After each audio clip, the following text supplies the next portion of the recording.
a kind of response to the panel that we just had talking about l'internationale. The last panel was an existing European museum network that has recently been awarded, I think, if I'm not right to say, recently been awarded 250 million euros. Is that No. 2.5. Ah, sorry. I was wishful thinking for you.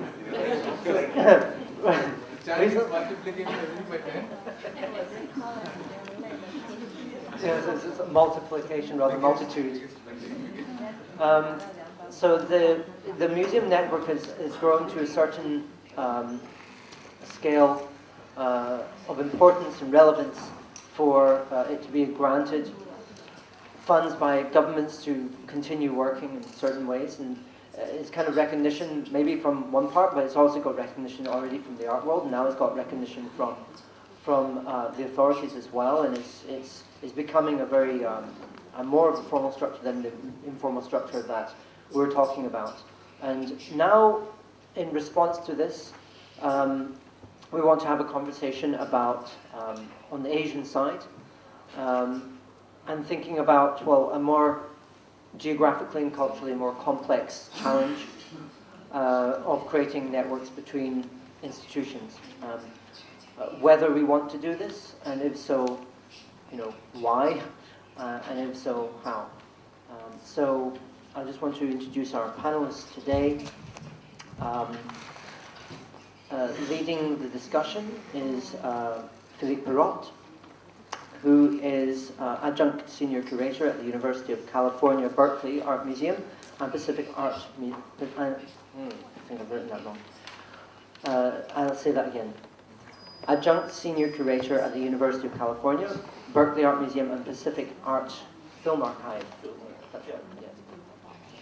As well as newly appointed program director at the Sifang Art Museum in Nanjing. And Philippe, like Mami and Kate, is one of our partner curators for the Multitude Art Prize. We have Patrick Flores, who we reintroduced to you, who is Professor of Art Studies at the Department. This is all wrong, sorry. This is all wrong, sorry. University of Philippines, and the curator at the Vargas Museum in Manila, and adjunct curator at the National Art Gallery in Singapore. We've met Mami a couple of times already. And Mami's the chief curator at the Mori Art Museum. Ravi, we've met also a couple of times today. Is at Sarai in New Delhi. And Jack, we've met, I think, 3 times today. So I want to introduce him again. And Phil, who we know extremely well as the director of UCCA here. So without more introductions, I'll leave it to Philippe. Thanks, Gordon. And first of all, I would like to extend my thanks more to you for this wonderful journey leading to today, starting more than a year ago, towards this Multitude Art Prize and Discourse series. It was a wonderful collaboration. And so I also want to thank you for the trust in letting me, the least experienced Asian institutional colleague, chair this panel. So I hope I'll do the job well. But thanks anyway. Some very interesting things came up today that in fact are very relevant to this panel, so I hope we won't repeat ourselves. What is 2 things that kind of strike me as very, very interesting was, amongst the other things, what Patrick Flores said is this kind of like he shifted this kind of notion of the delay, this kind of feeling that there is a delay towards a supposed center, or this feeling of a periphery. And he said, like, maybe Europe is in delay towards Asia. And I think probably that inspires this panel quite a lot. What is very funny is that the word Europe is an Asian word. It was invented by the Assyrians, and it meant land of darkness. So, in fact, we are already, as Europeans, we are already in Asian possession, pure semantically. so I don't want to see this in opposition or in comparison to l'Internationale. I think we have to think l'Internationale as a wonderful possibility, but maybe talk completely different. Because the second thing that struck me was what Ravi said between sessions quite a lot. This is the moment to reinvent Asia. This is the moment that so many things changed, and that we can in fact start with new ideas, new ways to develop collaboration, to develop maybe networks, to develop the future of art and visual culture was another striking thing today. It's not necessarily the idea that we curate in art, but we can also curate in culture. So I think this reinvention of Asia is probably going to be a subtext of this panel. The question is pretty large: institutional networks in Asia, whether they should be expanded and why. So for me, the first problematic or to problematize notion is the notion of the institution, of the institution. As we experience today, it's not necessarily a box with artworks in it, or just an empty box that needs to be filled with ideas. I think the institutional can be defined quite different, and that panelists are all having different experiences with the notion of the institutional, so maybe I would like them to first talk a bit about that, their experiences with the institutional, how they see the institution, with all the problems involving historicization, infrastructure, the relationship between private and public, the possibility of collections that came up, the notion to think about time, about continuity, what does continuity mean, and all of this probably beyond an ideology of property. So that's the first kind of general question that I think in this panel could be discussed. And then the next one is the networks, which is probably, again, I don't want to do this in comparison to what l'Internationale said. We have a very different set of problems to tackle, like bridge different political and social contexts in the many different countries, different distances, because it's much bigger. And as we think back of this as Syrians, maybe Europe is a part of Asia. It's just the appendix of Asia in a certain sense. Also with different urbanities, the sheer size of cities is much different. It's kind of like has a different status almost to deal with certain sizes. And also there is a lot of experience in this panel. And the different types of access to info, the problems of transport were just mentioned before, etc. So I think I just open it immediately. I hope we can have short answers because we're a big group, and it's also great that we can then have a discussion with the audience. So the multitude decides to charter Colin instead of Gao Shening. So he's also a director of a new Asian Chinese institution, the Wuhan Art Terminal. So he can talk about his hopes in that sense. But I would maybe like to start with our host, Phil Tinari. Thank you, Philippe. We now have two museum directors named Philip on the east coast of China, so hopefully people won't confuse us. I want to start with the elephant in the room, which is why there are no Chinese curators on this panel. And maybe by answering this question, we can get to like some sort of semblance of an idea of what it would mean to even talk about building networks among ourselves. So Gao Shiming, who many of you know, whom we all love, is just a few years older than me. He's like not quite 40, and he's basically the #2 at the academy in Hangzhou, and a few years ago staged a massive reorganization which involved creating a new school called the SIMA, the School of Intermediate Art, which realigned the pedagogy of the academy and created sort of different core function areas alongside of these studios, which are bringing back all sorts of artists like Yang Fudong and others to teach, and upset an earlier order that had a new media department under Zhang Pei Li, which was kind of the one experimental place in the whole academic system, and kind of replaced that with an order that he'd created by virtue of being kind of lieutenant to the head of the academy, Xu Jiang, who's of course also the nephew of Jiang Zemin, and the reason why things like the Shanghai Biennale can happen in the first place.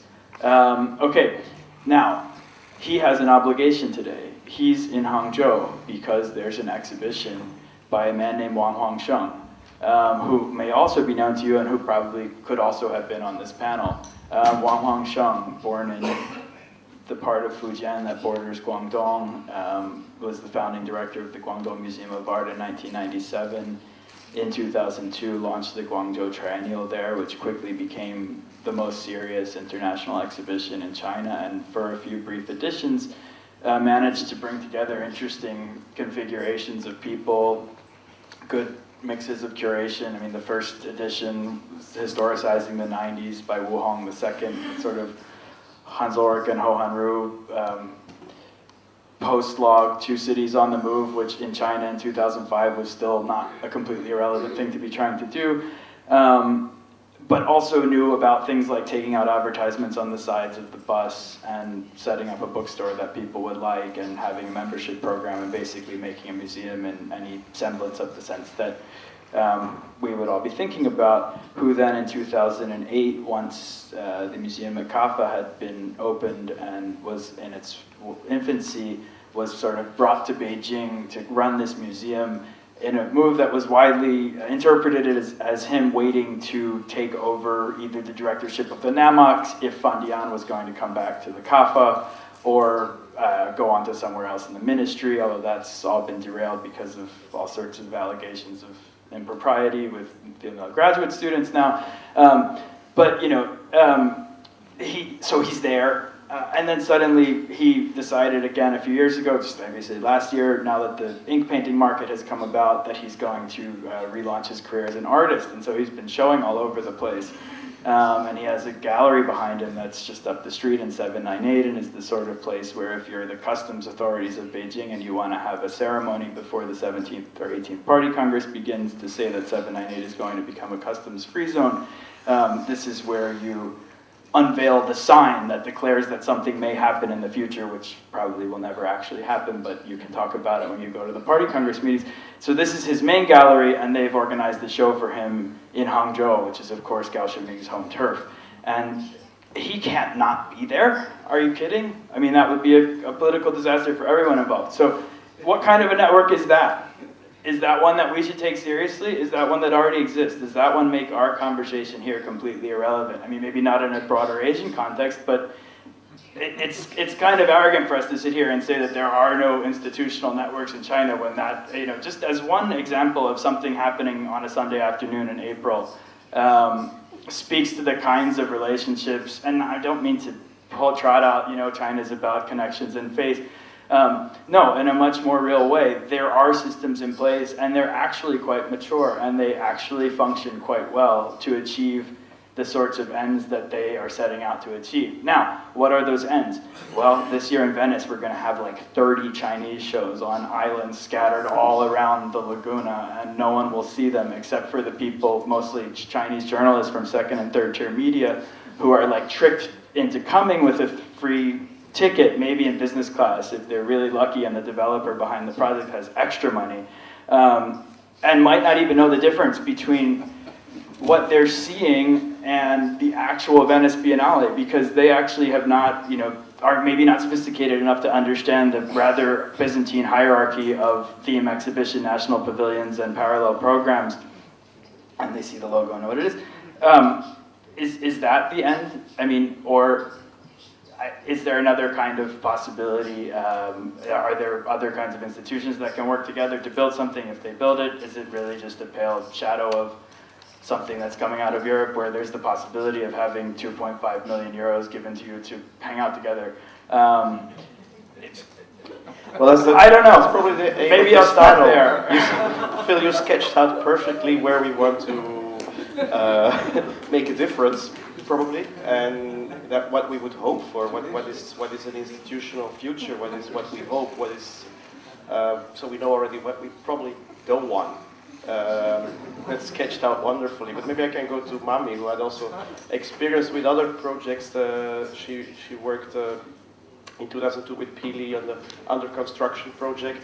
What are the alternatives? What are the other possibilities? How can we maybe indeed kind of like reuse certain circuits or formulate alternative circuits to this rather, let's say, cynical sketch of what is happening here. I think.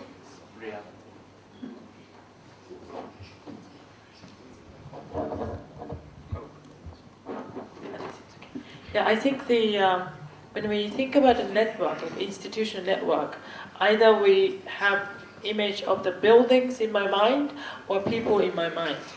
And a lot of time when you think of UCCA, you might think of like red dinosaur in front of the building. Or soon it has to be, you have to think of Philip Tinali. And it's so important to think that institution is always sort of live creature, that it really changes who runs that institution and which curators are there. So a network is really about, for me, it's a human relationship. And one of the first experience that I worked with the Asian colleagues were from the under construction projects that Japan Foundation led from 2000 to 2002. And Patrick was one of the co-curator of the 9 curators, and we used to be called as the young Asian curators. And so that was a project that Japan Foundation has given some money to each curators to work either together or to do a show in their city or other cities. So it was a kind of freedom. And in the end, the 9 curators had to work together to have a sort of collective show in Tokyo and using 2 venues. So we had gone through so many discussions. And one of the findings that I had at that time was that how much we didn't know each other well. And I have never been to many other cities in Asia, like including, that was my first visit to Mumbai at the time, and so it was same for everybody. And that was probably the time that the emergence of the self-awareness as Asians for many of the Asian colleagues. And because for a long time, it still is, that each Asian countries or regions were trying to be more westernized and trying to look at the American and Europe and trying to follow that history. So there was sort of changes of how we see it ourselves in the long run, and also historically. And then another example that I did was the Gwangju Biennale last year, 2012. I worked with 5 other Asian women curators, and which also revealed many facts that how we think in a different way, and coming from different generation, coming from different social background and the political background, that experiences really changes our way of thinking and looking at the current art history too. And then also when we talk about collaboration and we talk about probably the history of modernization in Asia, we all have a different timing. And for instance, Japan was probably one of the earliest country who was modernized since the late 19th century. And then our museum system was following British system, and anything came after the war is based on the American system. So so it's not easy for Asians to just look at the art of 60s or art of 70s on the same level. And each region had different social-political conditions, so that we need to look at different points of our historical time. And the other example is that there was, because Kate mentioned about 85 New Wave show, because there was a 1950 show at the Museum of Modern Art in Tokyo at the end of last year. And probably if that show happened in 80s, when the Japanese economy was really booming, and probably the similar reaction by the younger generation, why are we looking at 50s? But now, after earthquake and tsunami, and there's so many political, social changes that happened in the last few years in Japan, that there is so much awareness of the social commitment of the artist. So how the artists reacted in the 50s to the emergence of the new American bases in Japan and the security treaty with Japan and the US, and so many artists who are fighting against that resistance to it. And so those activities seem to be more relevant now to look at again, and not as a piece of art history, but as something that we can feel that what artists are really wanting to relate to it. So I just throw out a different example, but yeah, that's great. I would like to move it a bit to what Ravi said before, like what our aspirations could be, but contextualize it. And Ravi said, like, but maybe it's something very interesting to share with the public. It's the moment to reinvent Asia. What exactly did you mean with that? What exactly were your thoughts around that? Why is this the moment, and how to reinvent it? It sounds very general, and it's the moment to reinvent Asia, but what would be a broader context, or like a broader context in the sense for us, institutional workers in museums and other types of artistic institutions? What is this context? Why is this moment? You know, it's very paradoxical that there's this new Asian fever that has emerged. It's clearly emerged from the boom, and there are 2-3 interesting currents that are running. One is, of course, the state market current, in which, you know, states and soft power, you see India, China, the big boom powers, right?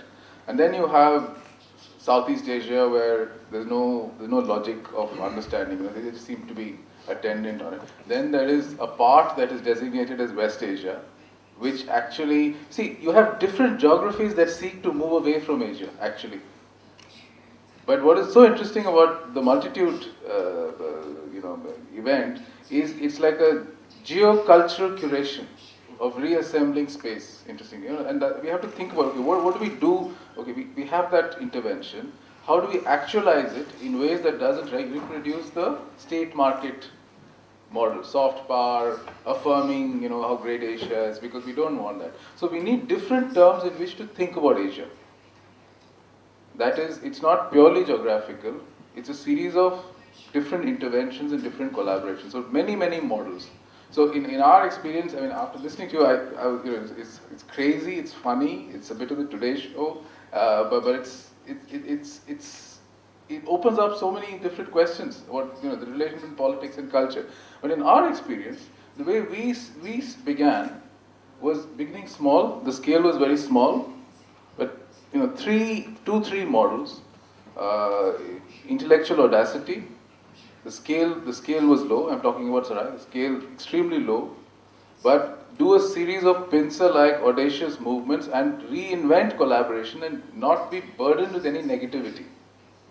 That who are we against and who do we have to deal with? But, you know, produce new things and new possibilities. And this, I think, is a real interesting possibility we have to, you know, push in the future.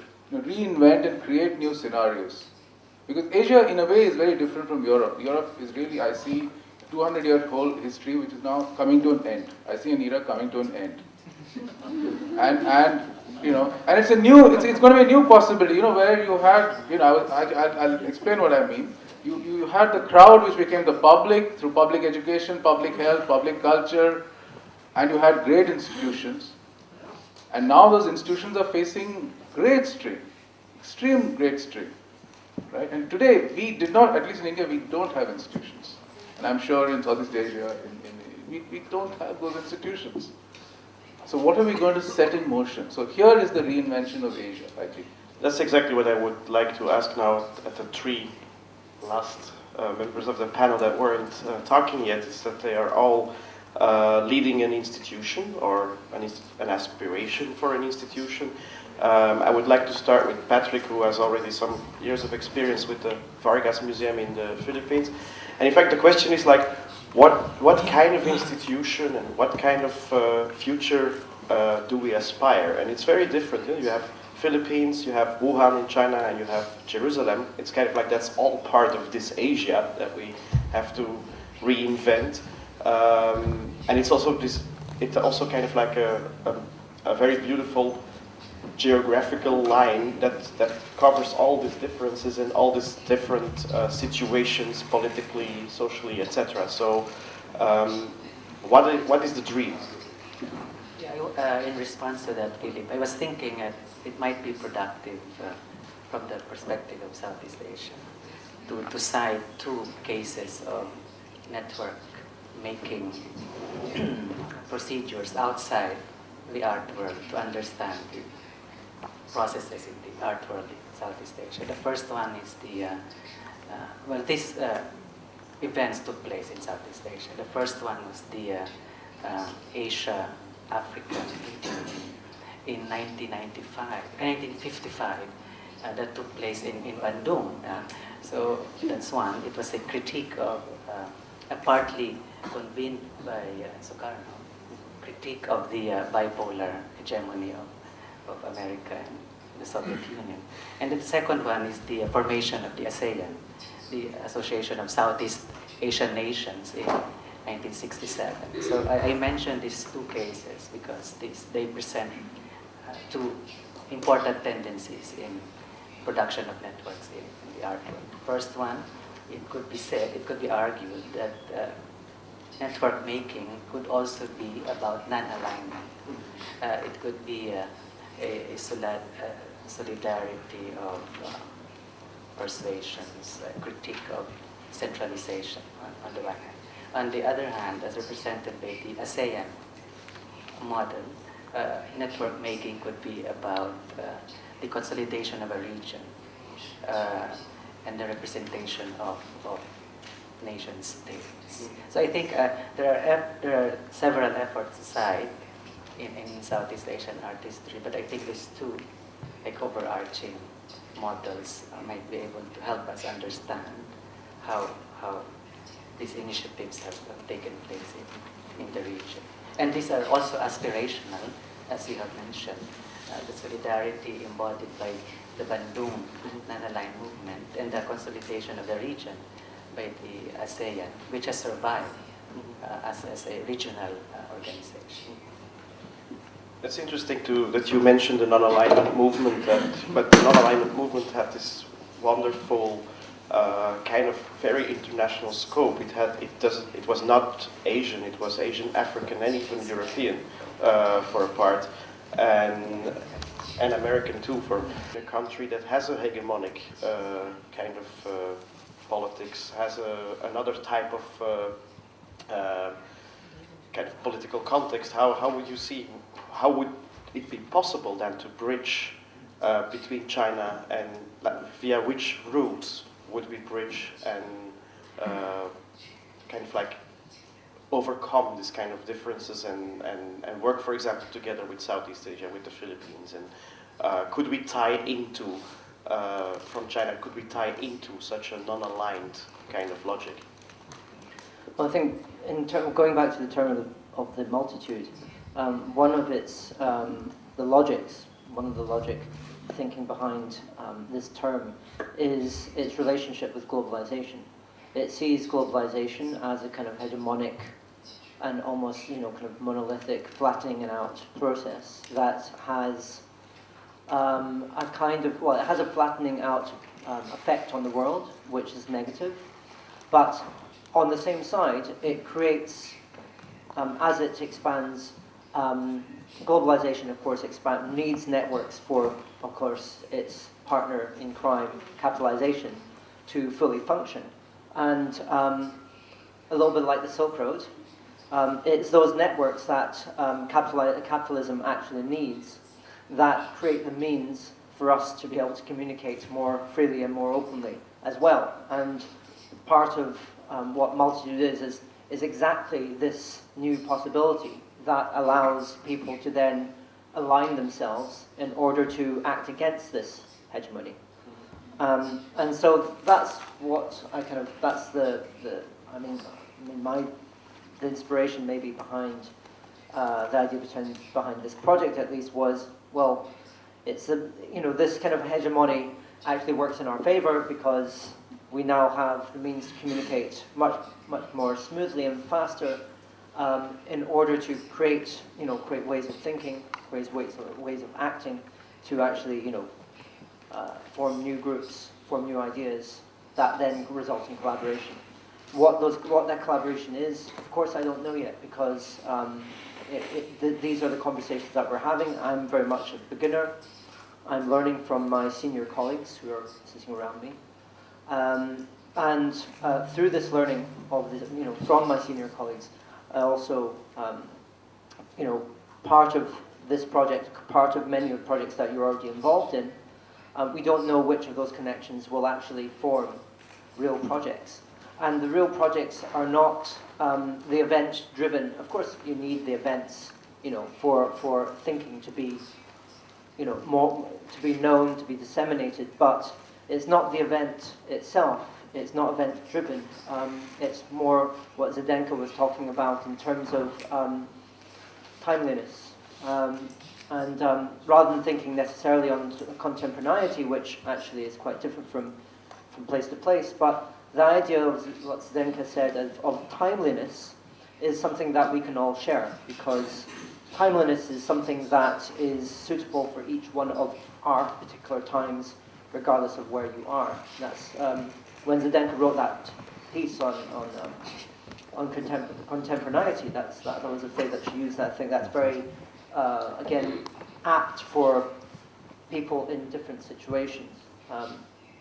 So this is there is no answer yet, I think, but the purpose is definitely to ask those exact questions in close proximity. Jack, it's interesting. You have probably the least developed machinery institutional-wise, but in fact you reached in a very interesting way a certain type of surplus that we all aspire to. Is like a very specific relation to audiences. Also the fact that you told me that in the biennial you organized together with Katja Garcia Anton, that art got kind of like dispersed in the community rather than that the community had to come to the art. That I thought was a very, very interesting idea, that in fact instead of like coming with art and then promote it and tell the community you have to come and see this, this is interesting, and in fact the art actively engaged with their audiences. What was your experience with that? How did you think after that? How would you continue? Would you think that like building a museum that is going to host the next project would be a trap, or would it be still an ambition? You know, I believe there's always an economic necessity to these networks and connection. So no matter what my colleagues talk about, you know, kind of coming together to do things, there's always there. And I'm not referring to economic in terms of monetary value, but also in terms of how we can benefit from what we do and how we can raise our profiles, have a bigger space for exposure, etc. So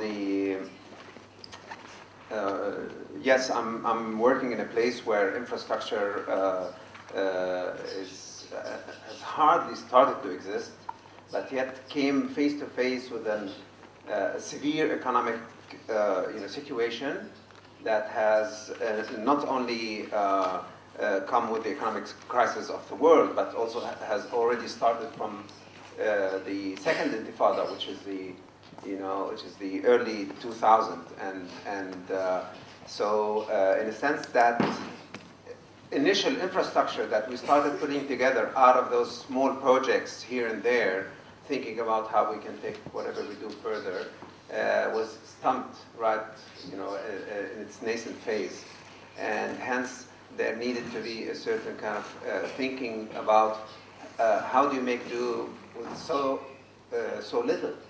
Of course, everybody there is fighting for for this one cake, a very small portion out of a cake that is shrinking day by day. And my idea and concept was we needed to work together to kind of break through a certain level of work, of exposure, of engagement with society that all the institutions had basically hit, a certain ceiling that we all hit, and we couldn't see how we could move beyond that because there was no promise of anybody coming with a big amount of cash and say, here you go, do something. So I thought that the aggregate would eventually allow us to break through that ceiling. And so it was a very simple plan. When I was younger, when I was talking with Bart about the whole idea of maybe a concept of a biennale, I was always, kind of scared from the scale of the idea of the concept of a biennale and how I could put together so much money, so much expertise, so many people to do something like this. I've always thought it's impossible. But then when I've completely through that model, and adopted a model where it said there are several institutions where each has its own program, each has its own activity.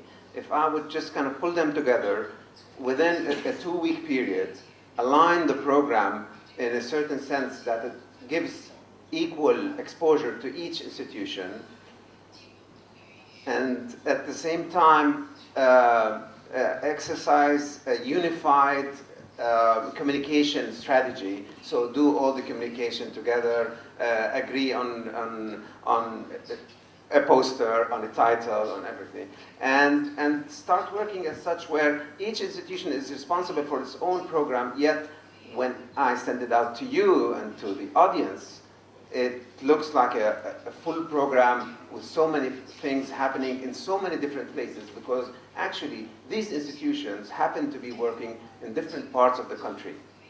And hence, you have a full program for 2 weeks where something is happening in Jerusalem, the next day in Gaza, third day is in Nazareth, fourth day in Bahri, it's one of the villages in the very south of the country, etc.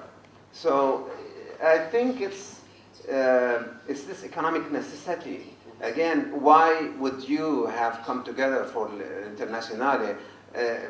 Maybe I'm just guessing here, but it's that call by the EU that instigates this kind of, oh, let's get together to get this big grant. It's very normal, I think this is the way to go. In businesses, there is this concept of mergers and acquisitions. Maybe in the art world, we still don't have acquisitions, but the idea of mergers is something, is something that could be very viable and could. But I think sense. when you take the example of the Internationale, then it's also about creating continuity. It's in fact a protection mechanism for a certain continuity to happen. And I think that's also one of the challenges, I think, in Asia. How do we see continuity? I don't know it for many of the other places, but the Chinese context, it's very often that institutions are built, open with a blast, and then kind of like almost collapse again. So one of our challenges that we probably should collaborate towards continuity. How are we going to do that? Maybe, Phil, you have some ideas about what could be the future in that sense. I think the future is multitude.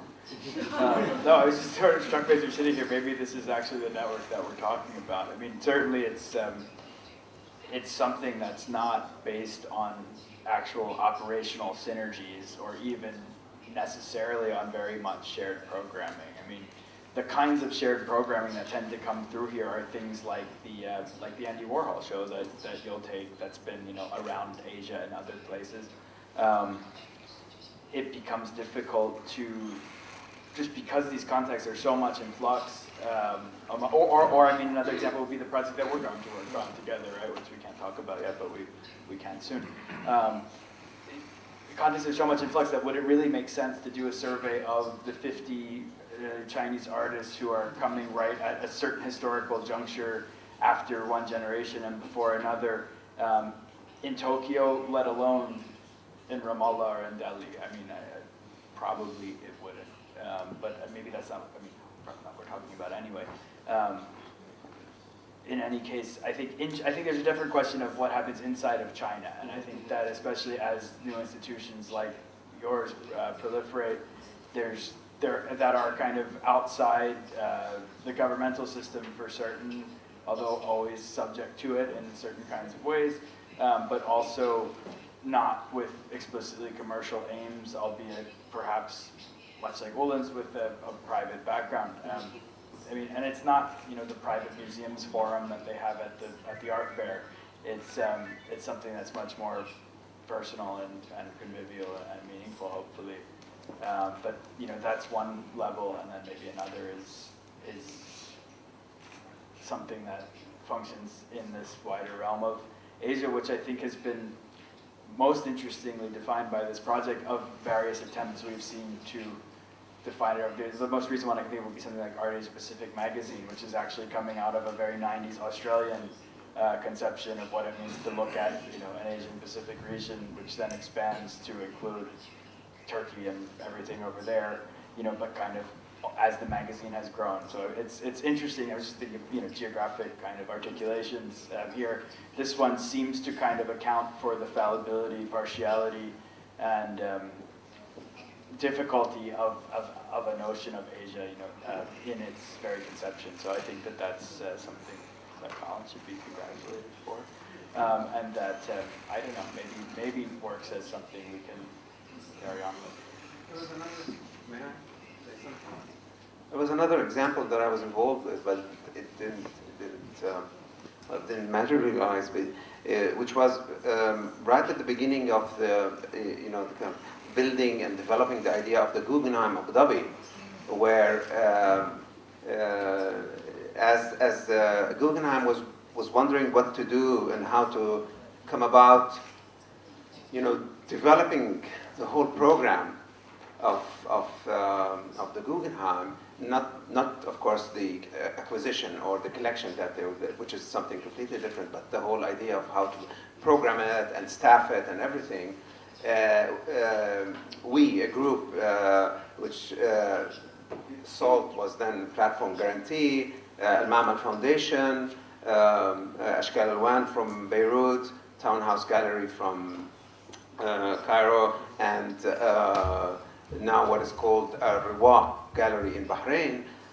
We came together and created a structure after I would say, several weeks of discussions and brainstorming of dividing the program amongst the institutions, where each institution would take an aspect, a part of that program, and would come at a certain time during the year to basically contribute towards that program. Hence, the Guggenheim in Abu Dhabi would be the node or the hub of this network that is spread from Turkey to Lebanon to, you know, and hence the programming is informed by all the activities and the thinking and the history of those institutions. So it's a bit a different model than the non-aligned movement. It's kind of like change the hegemonic elements from other partners in the region. It's kind of like another challenge. Then instead of like saying like we build up an alternative circuit towards the hegemony, is we gonna kind of like hollow it out from within, or are gonna kind of like contaminate it rather than. That's what we were hoping, but of course it didn't fly. It didn't fly. So we have to move back to the non-aligned strategies. I would like to. We are so many on the panel, so I think we take up a lot of time when we. I think there's still a lot of issues to discuss, but maybe it's interesting that we get some reactions from the public. Could be directed to individual members of the panel, or in general, we will see who answers best, or who, and then the discussion can also go on within us, between us. Sure. While we are waiting, can I just add? So, yes. I'm just also hoping institutionally and also financially that when we talk about more practical network amongst the institutions, that there have been and also there will be much more museums dealing with the modern and the contemporary art in this region. And the one that Patrick is working on, and then also just countless numbers of museums. And what do we do with all of these? And if they produce the art exhibitions with their own budget and then their own effort, it's just not economical. And I think as European institutions have been collaborating or touring the show, so as the North American museums, that geographically, it's just simply considering the shipping cost and everything. It's so natural to just start to do our own institution network and programming-wise. Then we need more frequent discussions of what Phil is thinking, what Colleen is thinking, and where will be our mutual interest and all of these. So yeah, I just see that more and more necessity in this region.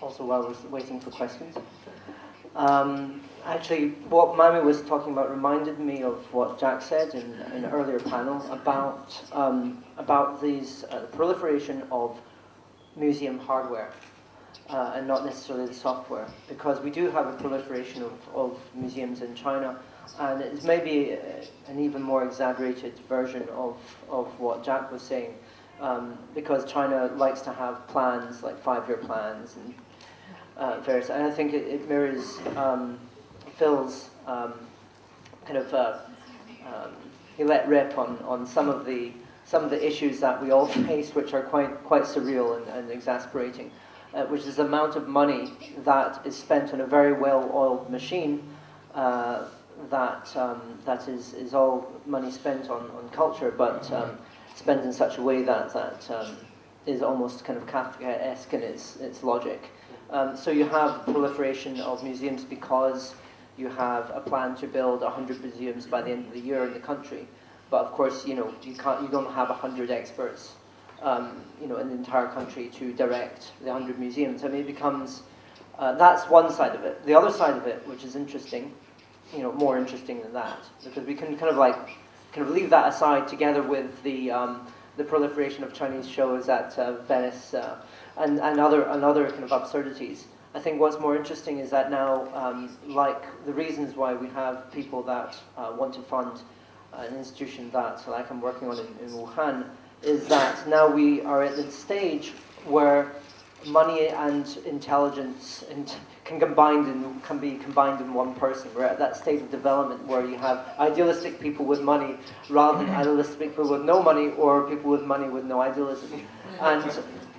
And so now you actually have a combination of the two, and these people are now appearing in more and more places, like also the Sifang Art Museum in Nanjing. You've got Mr. Lu in the audience here, who is also one of these people.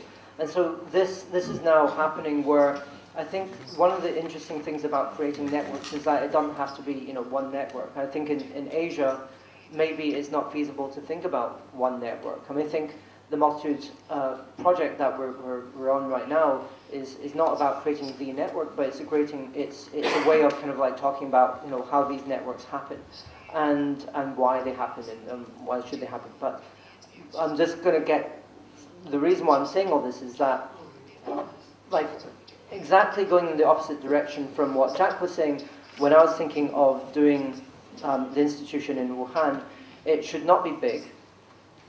It absolutely should not be big. The money shouldn't be spent on the infrastructure endlessly, tirelessly spending money on the infrastructure. A part of the budget should definitely be on creating an international audience. Creating an international audience in terms of eyes but ears as well, in terms of an international kind of network of conversations, of communication. So it's not just about your local audience and endlessly trying to capture and educate and grow and engage a local audience, which is important. But I think part of what our discussion is about is like how to then really expand on that so that it becomes more than just the local and what certain people in the local governments or so demand of you. So as these museums proliferate, one interesting thing that could happen is that each museum would then create various networks with outside institutions, and you'd have much more of a kind of a web rather than, let's say, a network. But that could be, let's say, a more Asian model of creating connections because of the complexity of each region of Asia. So, and that's where, you know, with Mami, what Mami said that is very important is that networks between museums is really, in a way, networks between museum directors, because it's the museum program, the characterization of the character of the museum is defined by the person who's making the programming and the thinking of the museum. And whilst you have museum directors in Europe that can last 20 years in a position, you know, in Asia, as me and Phil know very well in the institution that we're sitting in, we have all three, we'll have two of the generations of directors here. So, we've, you know, UCCA has gone through 3 generations of directors in the last 5 years. And this is a very, very good institution. So, you know, the funding and institutional and infrastructural situation is not as stable as it is in a system like the US or Europe, which means that, you know, if we just bank on creating networks between institutions as people, then of course that creates a much more unstable and unfeasible system of networking. So, yeah.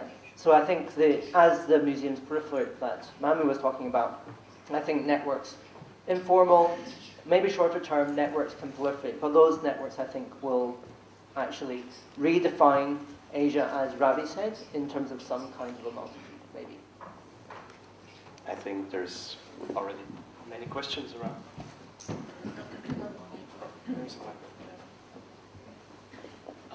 What about collections? What about? Add to that? Yes. Just to follow up on that, it's, you know, for me it's not just the collection part, because I'm formally outside the art system. I'm an academic. I always ask the question: what is the archive that we leave, the intellectual archive that we leave, the surplus that we produce? One of the things we've done is we publish, we write, we produce events that produce texts, and I think unless we leave interesting archives and produce interesting archives, archives of the present, archives of the future, it's great for a moment, then it's gone. Then it's forgotten. You know, this memory rush is so fast now. I think that for me is the politically important question. Can it produce an archive? And that is a question I think we have to address. There are such interesting projects that go on. Johnson Chang's West Heavens projects are publishing so much. Gao Ximing started this new journal, and I'm guest editing one of them. You know, these very small, non-spectacular kind of interventions. But these are things that will leave a very, very interesting residue. And this is the residue we have to think about, you know, in terms of thought. There's something that Bart said earlier about the fact that Internationale is based on conviviality. And I think it's interesting to think about that in relation to the kind of networks that I'm listening to, or the ideas of networks that you're talking about, because it feels like there's a number of parallel aspirations rather than an idea of, like, I mean, you need to really want to connect to somebody else and really have a conversation with somebody else to build the kind, you know, that kind of network. And I wonder if it's even necessary. Does there have to be a network across Asia? Because if artists and if different institutions, for example, wants to connect into places all over the world and then bring that into the conversation, is that not a way forward rather than forcing something that for centuries hasn't happened? Maybe I can answer part of it. It was also why I was so happy when Patrick introduced this idea of the non-alignment movement. I think was one of the maybe implicit critiques I had on our panels, is that we stayed kind of like in geographical boundaries, and saying like Asia as a geographic entity or Europe as a geographic entity. And I think it's very important to, indeed, what you say, there is a certain conviviality amongst groups of people that might have another kind of disbursement over the world. Like for me personally, I have some very, very good connections with some African colleagues, for example, and I can very well imagine to collaborate very extensively with Center for Contemporary Art in Lagos, for example, and which would make all the sense context-wise with the huge Nigerian immigration that happens in Guangzhou and southern China. So I'm planning also for Sifang Museum a project with African, probably mostly Nigerian artists at some point in collaboration with Mrs. Silva, and we will probably also co-curate it. The only thing is what you don't know yet is that can you build up kind of like a network in long terms like that, and that would be an aspiration, but I think it's all the kind of like hordes to take that Colin mentioned are of course quite a lot, so it's depending again on the people, but it's a network that you already carry with you, and probably Phil has a particular network and Jack that you carry that is beyond just the Asian region, that it's kind of like this difficulty, like, yeah, why would Cairo be Africa in this case and not Asia, or these kind of discussions are sometimes kind of like going into this dead end, and I really also intend at some point to work with people from Cairo, which I had also a fantastic experience when we did a show which was comparable to a certain extent to what Charles did with the Picasso in Palestine, which was of course a very political and loaden thing. I co-curated with a Egyptian curator, an Alan Capro show in Cairo, and working together with a number of local artists, also artists of the sub-region, also Lebanese artists, etc. I think those kind of things, there are small projects. It's like also what Colin said, I thought was very important. It should not be big. They were small projects, but they stayed the longest with the people that kind of like collaborated on it, because they had so much impact in your I wouldn't say soul, but kind of like your kind of like curatorial genetics that you carry with you in next projects. And I think those projects are very, very important to engender new kind of like routes and alternative ways to do things. I just wanted to respond to Bartomeo's question about the collection. And are we just thinking about the collection of modern Asia, or if we extend the imagination, the notion of a collection as a historical Asian collection too, that if you go to particularly like American Encyclopedic Museum, all the museum has a small section of Asian wing, has a small bit of everything about the Asia.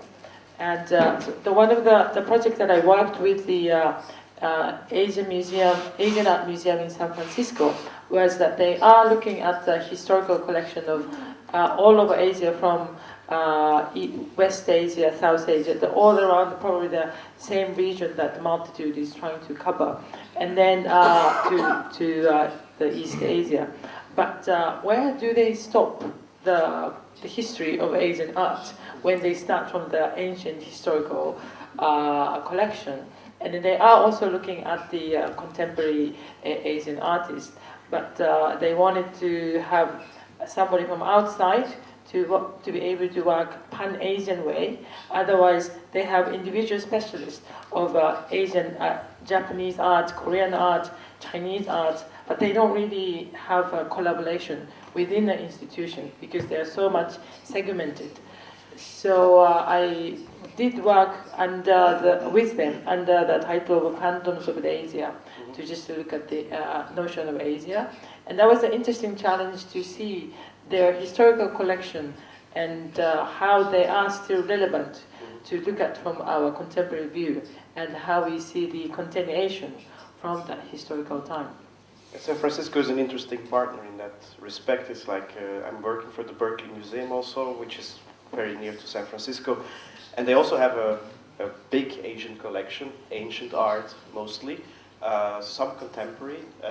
But the interesting thing now is we're going to host the Yang Fudong survey exhibition. And we worked all together. So the curator of Asian art, Julia White, worked together with Yang Fudong to make a very specific selection of paintings, ancient Chinese paintings, both on this kind of the mountains and the literati thematics, but also on female beauty, with the courtesan portraits, which are very rare and not very known. And so they made the selection together, and the Pacific Film Archive also collaborated with Fudong in order to make a very specific film program. So the whole museum kind of like collaborated on this project, which in San Francisco, or very close to San Francisco, makes quite a lot of sense with the enormous Asian community that lives there. So there is kind of a very interesting buzz around that project. So indeed, those kind of collaborations would probably sometimes be more self-evident between over the Pacific than in this sense than trying to kind of like forcefully forge networks that are not necessarily immediately working, or that don't have this conviviality, as you say, or this kind of like context that provokes it. And it's interesting that some of you that among us has a more than one title, so you belong to different institutions at the same time, and helping Singapore National Art Gallery. And so that I think the curators or directors could be also out of the singular idea of the belongingness of the institution, that you can be out of the notion of the one institution, that human beings could really move around. Just like a brief response to Kate's question, that while it is true that, well, the question about forcing through like a regional network is an important question. I think it must also be considered that the region, the criticality of a region has to be considered as well. Like a certain critical regionality, I think, has to be reflected upon. And I think Southeast Asia might offer a good example. Southeast Asia, in a way, is a negation. It's not India and not China. So in that way, it offers a different critique of a consolidation of a larger tradition, or a great tradition of the deep past of India and China, and also of the current geopolitical configuration. So I think critical regionality must also be considered in these networking procedures. I think Bart has a... Oh, over there first. Well, I was thinking during lunch hour, this emphasis on network and conviviality. And it was very strange that Law International could only produce the idea of conviviality as a form of the... And I don't know where this word comes from, why it started dominating our relationship. I think the most, at least from my own experience of 15 years, the most interesting networks are which are run on disagreement, and which produces huge amount of things on the table, and which cannot be resolved. And that's where the power of the network is from there. You know, if you look at the world biggest network, the WTO, you look at the number of cases in its courts, thousands, and that's why it runs actually. So I'm very surprised by this idea of conviviality and search for conviviality as a way of conversation, because I think conviviality can be extremely boring. Extremely boring. It can actually. But I don't think conviviality denies the disagreement. No, it's conviviality kind of like, has a certain civil discourse, which is a part of a certain way in political modernity produces the idea of the civil. So I will speak in a certain way, you know, and this engagement has to produce a civil form. And if you look at all the different spaces that you're talking about, that civil discourse is not available politically or culturally, because the courts are not readable within that discourse. Even we were talking in the lunch hour, the idea of contract, the idea is much more complicatedly illegible and much more personal, which is not exactly convivial in the classic sense, the civil discourse of that we all are equal, we lay things on the table, we come to an understanding, and there are friendships. I'm just curious, does it culturally resonate to a certain kind of, I don't know, certain kind of institutional pushing towards an idea that, okay, there is, the boundaries cannot be breached, because that's not how networks work. If you look at open source networks, all these networks are extremely filled with conflicts, disagreements, exploding sometimes, and then again regrouping in different ways. I'm just curious about this position. Conviviality, when I introduced it, was not as a final aim. It was as part of a methodology of capacity. And what I've been a bit surprised about at a certain moment, Jack, was saying it was all always about taking advantage. I think that's one side. And as MUCA, obviously we do it also. You know, we are making the Kerry James Marshall retrospective with 4 partners because the transport is so expensive. We are looking locally both at takeovers, at mergers, and at shrinking, because it's all possible. But there is some other element, I think, and what I really liked was the notion of Ravi of the audacious move. And as far as I'm concerned, I mean, the European money for l'Internationale only was a result. It was not an aim. And we are internally using the term of a start motor. If it's only about spending that money, personally I'd be disappointed. Yeah? It's a kind of, it might be a possibility to do an audacious move. And I think to do that, you need some kind of level of trust among people. And that's something we, you know, but at that moment I think it's a different possibility of going, I think, with a network, just a possibility, than the possibility of the one of taking advantage. It's 2 possibilities which you have. Stenka, before you start, I think this trust is a very nice, really nice concept, you know, because in trust you can quarrel. You can really quarrel even through trust, networks of trust, and really productive quarrels. And that has been our experience where we said that none of us agreed on anything. We quarreled all the time, and you know. But through trust you can build programs, you can build things together, and that I think needn't always be civil. The code of the civil has a different discourse, but you can have solidarity, which can be through a larger schema of things. But I think, again, I would add to that, you have to produce an archive of whatever you do. Otherwise, it doesn't mean anything for me. They did use that word.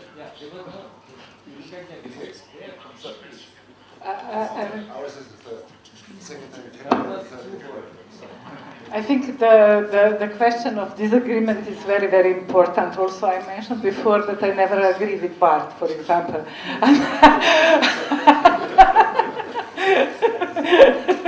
He disagrees. I think what is, you know, multitude is not about the consensus. I think that consensus would kill the idea of the multitude. But we need to also to find a new understanding of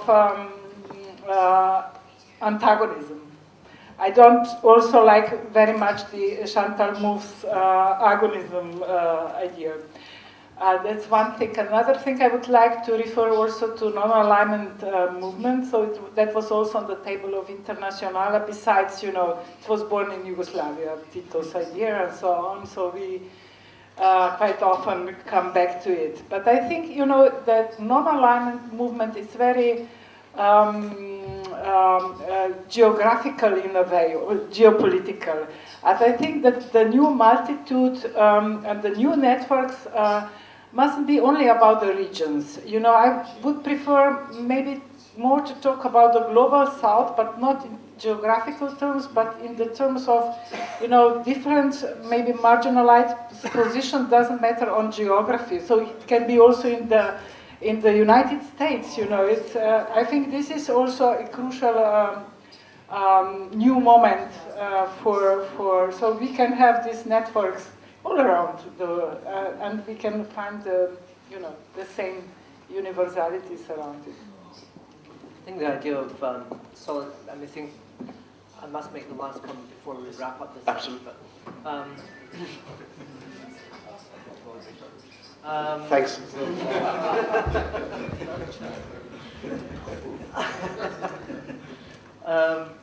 Solidarity, I think, is the basis, I think, of what Bart and Zdenka were talking about when the word conviviality was mentioned. And I understand the discomfort that comes with that word, because it means kind of sipping tea with your aunt or something. You know, going back to my English roots here. But I think the basis of collaboration is on that exactly, that you have to have the element of trust, which is solidarity. The solidarity is that when we're surrounded by the absurdities that Phil was talking about, that you need that sense of solidarity with whom you can have conflict with. Because you know that a conflict with one of those organizations who are beyond the pale is not a conflict that's going to lead to anything that is going to be constructive for anyone, either for them or for the other side of the fence or for us. So I think what we're looking for, I think, is not conviviality, I think at all. It is solidarity, but in building that solidarity, there will be conflict. Once we have that solidarity in taking things forward, there will be conflict. Absolutely, it has to be part of the whole equation for any network to make sense. But anyway, I'll let Phil now wrap this up. No, you did perfect. No, I don't think I have to add something. That was a remark I wanted to develop too, that conviviality is maybe the starting point in order to get there, to get to a certain conversation. You cannot just start to quarrel with somebody unknown, you know, like you meet some colleague, whatever, biennial, and you start to have this kind of dispute, which is almost impossible. You need to have this, let's say, a basic amount of trust that you know you can part home again without wanting to kill the other one. You know, this is kind of, I think that's very important. I think last week I had dinner at Bart's place and we didn't agree on a lot of things. We agreed on other things, but it's the dinner makes it possible. I think that's the convivial environment. You know, this, so that comes very close to what you said. You should. So this was a very, I think it was important discussion to have, because it's very much based on not only the experience of the people on the stage, but also the experience of the people in the audience as well. And that's why it lasted longer than it says in the program. However, I think what we'll do is if we can have a break for 15 minutes, and then we'll come back and we'll have a session involving all the panelists. I don't know whether they fit on stage, but maybe let's treat it like really let's treat it like an extended question and answer between members of the panel and people who are sitting in the auditorium. And some of us will be sitting in the front row here, some people will be sitting on stage, I think. But the important thing is that we wrap up today by having a conversation between all of us. And that will be after, let's say, 10-15 minute break. So thank you very much for this panel. Thank you.